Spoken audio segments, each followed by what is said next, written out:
All right, buckle up everyone, because today we are diving headfirst into the Canadian mortgage market. And let me tell you, things are getting spicy. We've got a whole stack of reports and analyses here, hot off the press, and honestly, even I was surprised by some of these developments. Yeah, it's definitely a wild ride for anyone who's even thinking about buying a house or selling one or even just, watching from the sidelines. We've got the Bank of Canada making some pretty big moves, new regulations coming in hot for first-time buyers, and a whole lot of uncertainty about where things are going from here. So let's jump right into the biggest news first, shall we? The Bank of Canada, they just dropped the interest rate by a quarter of a percent. I mean, I knew things were a little shaky in the economy, but I wasn't expecting that. It's interesting, right? Because this move, I think it's more than just them tweaking a number. This signals like a real change in their strategy, maybe even a little bit of concern about the global economic outlook. They're basically trying to kickstart the economy by making it cheaper to borrow money. Okay, so for someone like me who can barely balance their checkbook, what does this actually mean for, regular people? Like if I had a variable rate mortgage, would I be celebrating right now? You probably would be. I mean, think about it. A quarter percent drop on a, say, $500,000 mortgage, that could save you about $100 a month. And if you multiply that by, thousands of mortgages, that's a lot of money going back into people's pockets. Okay, that makes sense. But what about those of us who have a fixed rate mortgage? Are we just stuck watching all this interest rate drama from the sidelines? Well, not necessarily. I mean, you're right. The Bank of Canada's announcement doesn't directly change fixed rates, but it does affect the bond market, which is what those fixed rates are based on. And here's where it gets interesting. When investors get nervous about the economy, they tend to flock to these safe and stable government bonds. So more demand for bonds means lower yields. And lower bond yields usually lead to lower fixed mortgage rates. I'm I- starting to feel like I'm actually getting this. Exactly. You're picking it up quickly. And right now we're seeing some seriously good fixed rates out there, like around 4.39% for a 5-year term. So yeah, choosing between variable and fixed is a real tough one these days. All this talk about rates going down makes me wonder, I mean, is this trend going to continue? Are we going to see even lower rates in the near future? What are the experts saying? Well, most people seem to think we haven't hit the bottom yet. Some analysts are even predicting that the policy rate could go as low as 2.5% by spring 2025. And there's even some chatter about it going even lower than that, like by April or June. Well, hold on. Below 2.5%. Yeah. Now I'm really curious to see what this means for, my friend who's been trying to get into the housing market forever. Yeah, imagine, right? If the overnight rate hits 2.5%, that could mean prime rates around 4.7%. And that would make getting a mortgage way more appealing. Lower rates usually mean more buying power for people entering the market, and probably faster sales for those who are selling. Okay, so we've got all this crazy stuff happening with interest rates, but that's not all, is it? I remember seeing something about big changes for first-time home buyers. This is where things start to get really interesting, Ruth. Oh, you bet. Back in December, some pretty major new regulations came into effect. And these are not just small tweaks. We're talking about potential game changers, especially for those who are struggling to afford a place. All right, I'm hooked. Tell me everything. What's the big headline? Well, the most important one is that the government is extending the maximum amortization period for first-time buyers. They've bumped it up from 25 years to 30 years. And that applies to new builds as well. Okay, break it down for me. I get that it has something to do with monthly payments, but what does it actually mean for someone who's, trying to buy their first home? All right, so imagine you're ready to buy your first place, right? By stretching your mortgage over a longer period, those monthly payments become a lot easier to handle.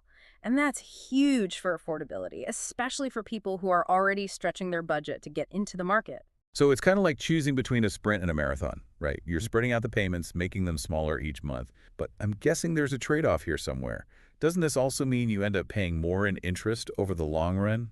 That's a good point, and it's definitely something to think about.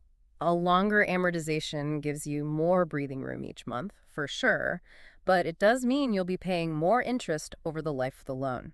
It's a trade-off, like you said. Okay, so it's not a perfect solution, but it could be a good option depending on your situation. But let's get back to those monthly payments for a sec.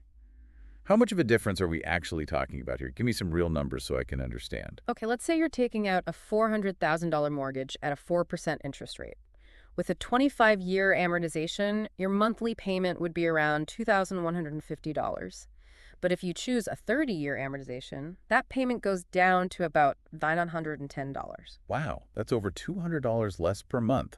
That's a big deal, especially when you're just starting out and every dollar counts. Yeah, I can definitely see how this could make home ownership feel more attainable for people.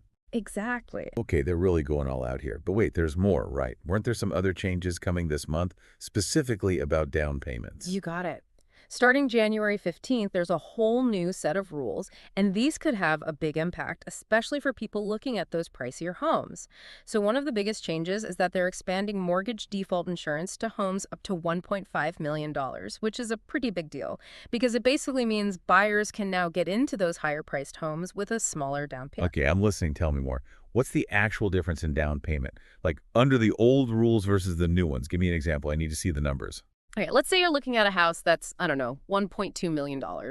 Under the old rules, you would have needed 20% down on the first million, which is $200,000. And then on the remaining $200,000, you'd need 35% down, which is another $70,000. So yeah, your total down payment would have been a whopping $270,000. Ouch, that's a lot of money.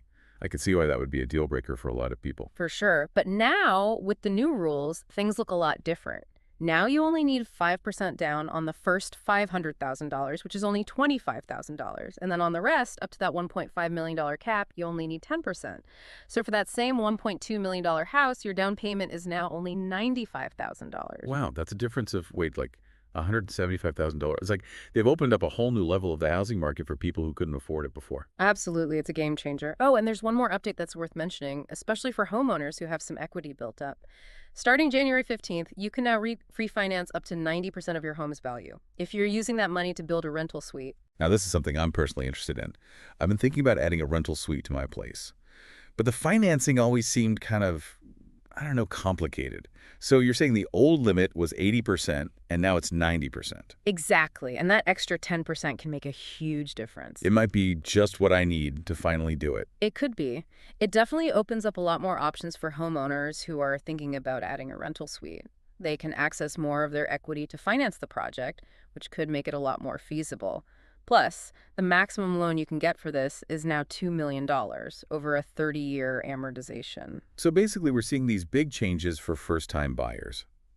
But there are also new incentives for homeowners to create more rental units.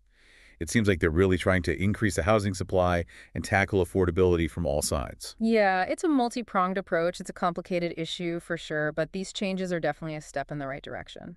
Okay, so let's recap what we've covered today. We started with the Bank of Canada's rate cut, which directly affects variable rate mortgages and also has an impact on fixed rates, although indirectly. Then we talked about those exciting new regulations for first-time buyers, like the longer amortization period, the higher home buyer's plan limit, and the changes to down payment requirements for those more expensive homes.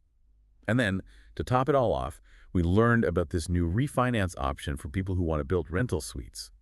That's a lot to take in. But let's bring it back to our listeners for a moment. We've talked about all these changes, but what does it all mean for you? That's the big question. How could these changes affect your own financial goals? Exactly. Are you thinking about buying a home, refinancing your mortgage, or are you just kind of watching the market, wondering what's going to happen next? We want to hear from you. I'm Len T. Wong. Let us be your reliable and trusted team. Contact us today.